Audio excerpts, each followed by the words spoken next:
You ask Tiger to solve.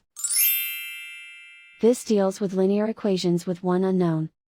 The final result is h equals negative 1349. Let's solve it step by step. Simplify the expression. Simplify the arithmetic.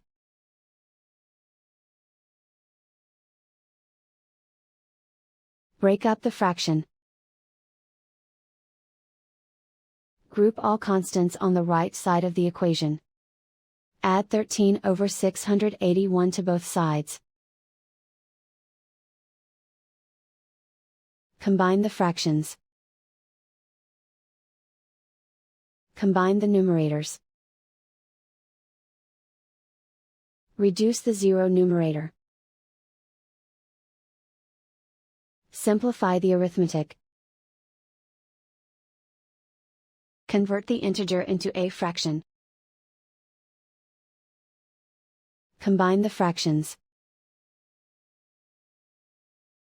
Combine the numerators.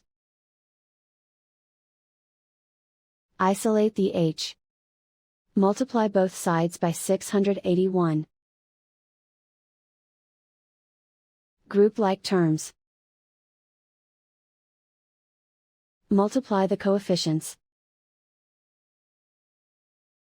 Simplify the fraction.